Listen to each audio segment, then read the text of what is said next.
नमस्कार, CSK news में आपका स्वागत है। दोस्तों, बड़ी खबर निकल के आ रही है इस वक्त की, जहां पर आपको बता दें एलओसी और पीओके से सटे सीमा पे जोरदार भारतीय सेना और आतंकियों के बीच जमकर फायरिंग गोलाबारी हुई है। दरअसल बड़े पैमाने पे घुसपैठ की नाकाम कर दिया है सेना ने। जी हाँ, घुसपैठ की कोशिश कर रहे आतंकियों पर जमकर चली गोलाबारी। और इस बीच आपको बता दें उरी से निकल के आ रही है बड़ी खबर, जहां घुसपैठ की कोशिश को नाकामयाब कर दिया है पूरी तरीके से सेना ने। बड़ी खबर सीमा से निकल के आ रही है। दूसरी बड़ी अपडेट बताएंगे, तापी पाइपलाइन प्रोजेक्ट आखिर क्या है जिस वजह से सेना ने ये ऐलान कर दिया। उसके बाद तालिबान भारत के सामने गिड़गिड़ाया है कि तापी पाइपलाइन से हमें अलग ना करो। इसके बारे में आपको बताएंगे। इस बीच तीसरी बड़ी खबर में बताएंगे अमेरिका और फ्रांस को लेकर निकल के, जहां पर अमेरिका फिर से फ्रांस से बातचीत करने के लिए तैयार है। तो फ्रांस के सामने अमेरिका ने घुटने टेक दिए, वो भी बताएंगे। लेकिन उससे पहले एक छोटा सा निवेदन, अगर आपने चैनल को सब्सक्राइब नहीं किया तो चैनल को सब्सक्राइब करें पल पल के अपडेट के लिए। इस वीडियो को लाइक करो। देश की इंडियन आर्मी के लिए जो सीमा पे डटे हुए आपकी सुरक्षा के लिए, उनके लिए तो एक लाइक बनता ही है। दरअसल पहली बड़ी अपडेट निकल के आ रही है, उरी में एक बार फिर से घुसपैठ को नाकाम कर दिया है भारतीय सेना ने। आतंकियों और सेना के बीच जमकर गोलीबारी हुई है। एक जवान घायल बताया जा रहा है। इसके साथ आतंकियों के भी मारे जाने की खबर आ रही है। बारामूला में एलओसी नियंत्रण रेखा से आतंकियों से ने कश्मीर में घुसपैठ करने की नाकाम कोशिश की गई, जिसके बाद सेना ने मुंहतोड़ और करारा ताबड़तोड़ जवाब देते हुए कई आतंकियों को ढेर कर दिया है। हालांकि इसमें भारतीय सेना का एक जवान भी घायल हो गया इस ऑपरेशन में। लेकिन बताया जा रहा है कि लगभग 50 से 60 के एवरेज में आतंकियों ने 50 से 60 के करीब आतंकियों ने भारतीय सीमा में उरी सेक्टर से घुसने की कोशिश की थी। बहुत बड़ी खबर निकल के आ रही है दोस्तों। आपको बता दें कि पूरी तरीके से भारतीय सेनाओं ने जमकर भारतीय सेनाओं और आतंकियों के बीच गोलाबारी हुई है।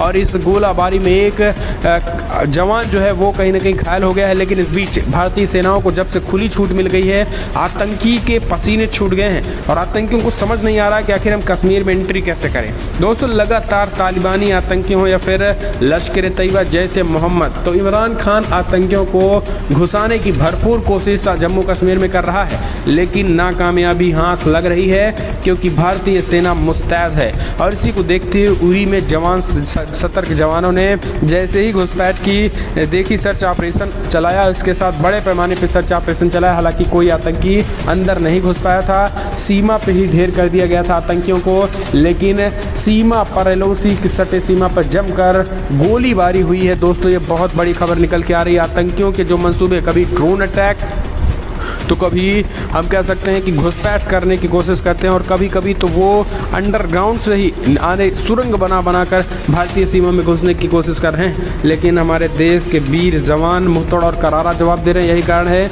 कि सीमा पे जमकर गोलीबारी हुई है और जमकर फायरिंग हुई है, जिस वजह से कई आतंकी ढेर हो गए हैं और एक जवान घायल होने की भी खबर निकल के आई है।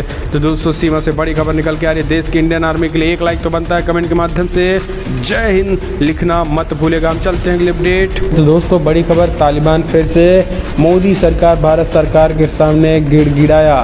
तापी पाइपलाइन प्रोजेक्ट का हिस्सा बनने के लिए भारत के सामने गिड़गिड़ाया तालिबान। दरअसल आपको बता दें कि तुर्कमेनिस्तान, अफगानिस्तान, पाकिस्तान, भारत जिसे कहते हैं तापी, आखिर इसका कार्य क्या है? दरअसल प्राकृतिक गैस पाइपलाइन परियोजना के लिए काफ़ी अहम है। तापी प्रोजेक्ट जाने से हर देश को एक तरीके से पाइपलाइन के जरिए हर घर गैस की सुविधा होगी, खासकर तुर्कमेनिस्तान, अफगानिस्तान, पाकिस्तान, भारत। लेकिन अब जब से अफगानिस्तान में तालिबान राज आया है, भारत इस प्रोजेक्ट से तालिबान को बाहर करने की बात कर रहा है। यानी एडीबी, एशियाई विकास डेवलपमेंट बैंक जो है की मदद से इस पाइपलाइन प्रोजेक्ट को विकसित किया जा रहा था। ये पाइपलाइन प्राकृतिक गैस को तुर्कमेनिस्तान के ग्लिकनिश गैस फील्ड से अफगानिस्तान होते हुए पाकिस्तान और फिर भारत पहुंचेगा। प्रोजेक्ट का काम 13 सितंबर को तुर्कमेनिस्तान में शुरू हुआ था, 13 दिसंबर को, और प्रोजेक्ट के अफगानिस्तान वाले हिस्से पे फरवरी 2018 और पाकिस्तान वाले हिस्से में दिसंबर 2018 में काम शुरू हुआ था। इस पाइपलाइन प्रोजेक्ट की शुरुआत अनुमानित लागत करीब 56 करोड़ थी, जो अब बढ़कर 74,000 करोड़ हो गई। यानी पहले 56,000 करोड़ थी और अब 74,000 करोड़ पहुंच गई है। 18 से 14 किलोमीटर वाले इस पाइपलाइन की क्षमता सालाना 33 billion cubic metre natural gas की है। और इसी को देखते हुए इसमें सबसे बड़ी बात यह है कि इसमें तालिबान जो है अब वो तापी पाइपलाइन को सुरक्षित कराना अफगानिस्तान में सत्ता के लिए उनके एक अभियान का प्रमुख हिस्सा बताया है। तालिबान ने कहा है कि हम तापी के इस पाइपलाइन को प्रोजेक्ट को पूरी तरीके से सुरक्षित रखेंगे। इस पर तालिबानियों का कोई भी हमला नहीं होगा। और प्रवक्ता सोहेल शाहीन ने कहा कि हाल ही में अफगानिस्तान, मध्य एशिया और दक्षिणी एशिया के बीच एक पुल, हमारी सरकार इन क्षेत्रों के बीच कनेक्टिविटी को सक्षम करने के लिए काम करेगी। हमारा लक्ष्य अफगानिस्तान के लोगों को समृद्ध करना है। तापी प्रोजेक्ट के लिए भी हम अपनी प्रतिबद्धता जताते हैं। भारत सरकार से मांग करते हैं कि तापी प्रोजेक्ट यूं ही अफगानिस्तान की सरकार की तरह हमारे साथ भी चलती रहेगी। तो दोस्तों, तालिबान राज आने के बाद तापी को लेकर भारत सरकार रिव्यू कर रहा था, लेकिन अब तालिबान ने कहा है, भारत सरकार से के सामने गिड़गिड़ाया है कि आप तापी प्रोजेक्ट से हमें बाहर ना कीजिएगा और यूं ही चलते रहिएगा, सुरक्षा की गारंटी हम देंगे। तो ये एक तरीके से तापी की सुरक्षा जो है, तालिबान ने कहा कि हम इसकी सुरक्षा की गारंटी लेते हैं। तो ये एक बड़ी खबर निकल के आ रही है। हम चलते हैं, अपडेट लेते हैं। दोस्तों, नाराज फ्रांस से बातचीत करेगा अमेरिका।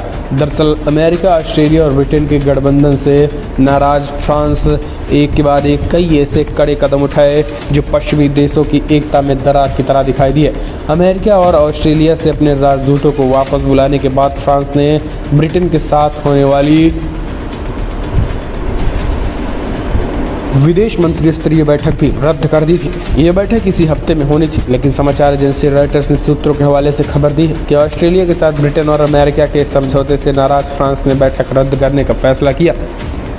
बताया जाता है कि फ्रांस की रक्षा मंत्री फ्लोरेंस पार्ली ने अपने ब्रिटिश समकक्ष वेन वॉलेंस से न मिलने का फैसला खुद किया है। इस बारे में ब्रिटिश रक्षा मंत्रालय ने कोई टिप्पणी करने से इनकार कर दिया है। चीनी पनडुब्बियों को टक्कर देगी भारत की एंटी सबमरीन। इसी बीच फ्रांस सरकार के एक प्रवक्ता ने कहा है कि अमेरिका और फ्रांस के नेताओं के बीच आने वाले दिनों में फ़ोन पर बातचीत होगी।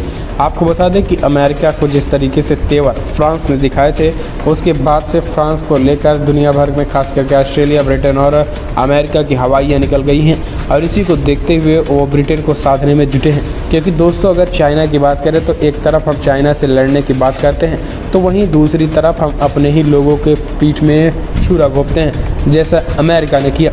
अमेरिका की ये पुरानी आदत है। इसी को देखते हुए फ्रांस ने इस पर कड़ा रुख अख्तियार किया है। तो ये एक तरीके से बड़ी खबर निकल के आई है। दोस्तों, आप इसे कैसे देखते हैं? आपको क्या लग रहा है कि क्या फ्रांस को भी इस में शामिल ऑकस जो संगठन बना है, इसमें शामिल किया जाना चाहिए था या फिर नहीं? कमेंट के माध्यम से अपने सुझाव दें। तो दोस्तों, फिलहाल इस वीडियो में इतना ही, लेकिन अगर आपको वीडियो पसंद आया तो लाइक